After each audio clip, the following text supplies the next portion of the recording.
డానికి అవకాశం ఏర్పడుతుంది. దీనికి మీరు చేయవలసిందల్లా ఏంటంటే గనక 108 ఉమ్మెత్త ఆకులను సేకరణ చేసి దగ్గర పెట్టుకోండి. 108 ఉమ్మెత్త ఆకులు. ఈ 108 ఉమ్మెత్త ఆకులు తీసుకొని శివాలయానికి వెళ్ళి ఒక్కొక్క ఆకు కూడా శివలింగం మీద పెడుతూ ఓం రుణముక్తేశ్వర మహాదేవాయ నమః అనేటువంటి మంత్రాన్ని చెప్తూ ఒక్కొక్క ఆకుని శివలింగం మీద పెట్టాలి. ఇలా 108 ఆకులు కూడా శివలింగం మీద పెడుతూ 108 సార్లు కూడా ఓం రుణముక్తేశ్వర మహాదేవాయ నమః అనేటువంటి మంత్రాన్ని జపం చేసి చక్కగా ఈశ్వరుడికి పాలతోటి అభిషేకం చేయాలి. ఇలా ఆకులతో సమర్పణ అంతా అయిపోయిన తర్వాత అప్పుడు అభిషేకం చేయాలి. అభిషేకం చేశాక ఇలా చేయకూడదు. ఇలా ప్రతి సోమవారం కూడా చేసుకుంటూ వెళ్ళినట్లయితే కనుక త్వరలోనే మీకున్నటువంటి అప్పులన్నీ కూడా తీరడానికి కానీ అవకాశం ఏర్పడుతుంది.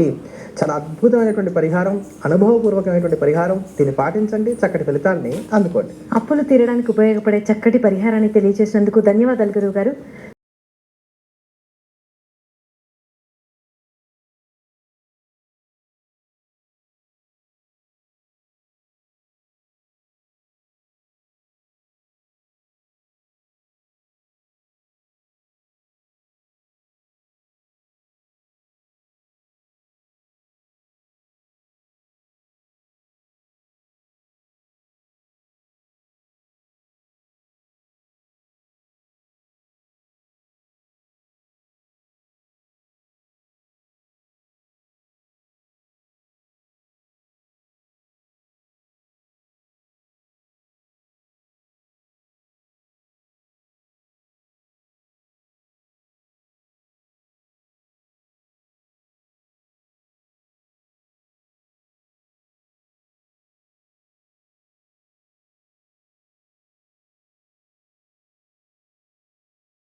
తెలియజేయబోతున్నాను. కూర్చునేటువంటి విధానాన్ని బట్టి ఎదుటివారిని మనం ఎలా అంచనా వేయవచ్చు, ఇది అందరికీ కూడా ఉపయోగపడేటువంటి అంశం అవుతుంది. దాంట్లో భాగంగా 2 పాదాలు దగ్గర పెట్టుకొని స్టిఫ్గా కూర్చునేటువంటి వారి యొక్క లక్షణం ఎలా ఉంటుందో ఈరోజు మీ అందరికి కూడా తెలియజేస్తాను.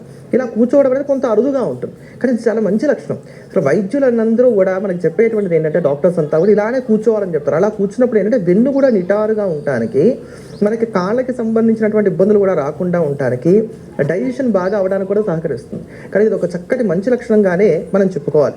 ఇలా ఉండేటువంటి వారు బాగా రిజర్వ్డ్గా ఉంటారు అనడానికి సూచనగా ఉంటుందన్నమాట. వాళ్ళకి చాలా గంభీరంగా ఉంటారు, ప్రతిదాన్ని కూడా తమలో దాచుకునేటువంటి లక్షణాన్ని కలిగినటువంటి వారై ఉంటారు. వీళ్ళకి పంచువాలిటీ బాగా ఎక్కువగా ఉంటుంది. అవి ఇంటికి సంబంధించిన పనులు కానివ్వండి, బయటికి సంబంధించినటువంటి పనులు కానివ్వండి, అన్నీ కూడా ఒక టైం టేబుల్ పెట్టుకొని సకాలంలో పూర్తి చేసేటువంటి లక్షణాన్ని కలిగినటువంటి వారిగా ఉంటారు. దేన్నైనప్పటికీ కూడా గుడ్డిగా నమ్మరు, హేతుబద్ధంగా ఆలోచిస్తారు. ప్రతి దాంట్లో కూడా లాజిక్ ఏదైతే ఉంటుందో దాన్ని వెతికేటువంటి ప్రయత్నం చేస్తారు. మానవత్వం కూడా వీళ్ళ దగ్గర కొంచెం బాగుంటుంది. ఎదుటివారికి చక్కగా సహాయం చేస్తారు. ఇప్పుడు దేవుడికి అభిషేకం చేయడానికి పాలు పోస్తే ఏమొస్తుంది, అదే ఎదుటివారికి ఇస్తే ఆకలి తీరుతుంది కదా, ఇట్లాంటి మాటలు మాట్లాడేటువంటి లక్షణం వీళ్ళ దగ్గర ఎక్కువగా మనకు కనబడుతూ ఉంటుందని చెప్పని చెప్పుకోవచ్చు. ఏదన్నా ఉన్నట్లయితే ఎదుటివారి దగ్గర ముక్కుసూటిగా మాట్లాడేయడమే తప్ప వెనకాలకు వెళ్ళి రకరకాలుగా మాట్లాడేటువంటి లక్షణం వీళ్ళ దగ్గర ఉండదు. అలానే గాసిప్స్ని కూడా వీళ్ళు పెద్దగా ఇష్టపడరు. జెన్యూన్గా ఉండేటువంటి న్యూస్, కొంతమంది చూడండి ఛానల్స్లో కూడా ఏది జెన్యూన్ ఛానల్, ఎందులో అయితే మనకు బాగా చక్కటి వార్తలు కనబడతాయి అవి వెతుక్కుంటూ ఉంటారు. ఇంకొంతమంది ఏం చేస్తూ ఉంటారు, గాసిప్స్ని ఇష్టపడుతూ ఉంటారు. అందుకని దానికి సంబంధించినటువంటి వాళ్ళు వేరుగా ఉంటారన్నమాట. వీళ్ళు మాత్రం ఎంతసేపు ఊహలు అపోహలు కాకుండా వాస్తవాలకు ప్రాముఖ్యతనిచ్చేటువంటి వారే ఉంటారని చెప్పని చెప్పుకోవచ్చు. ఏదైనా సరే ప్రతికూలమైనటువంటి పరిస్థితులు వచ్చినా కూడా దాంట్లో కూడా వీళ్ళు చాలా చక్కగా నిదానంగా ఉంటూ ప్రశాంతంగా ఉంటూ ఎక్కడా కూడా దిగాలు పడిపోవడం, బెంగపడిపోవడం, కంగారు పడిపోవడం ఇట్లాంటివి ఉండవు. కాబట్టి ఇవన్నీ కూడా మనం మంచి లక్షణాలుగానే చెప్పుకోవచ్చు. అందుకనే మనం కూడా కాస్త ప్రాక్టీస్ చేద్దాం. చక్కగా పాదాలు 2 దగ్గర పెట్టుకొని మోకాలు 2 దగ్గరగా ఉండేట్టు స్టిఫ్గా కూర్చోడానికి మనం చక్కగా ప్రాక్టీస్ చేసినట్లయితే కనుక మనలో కూడా అటువంటి మంచి గుణాలు రావడానికి అవకాశం ఉంటుంది కదా.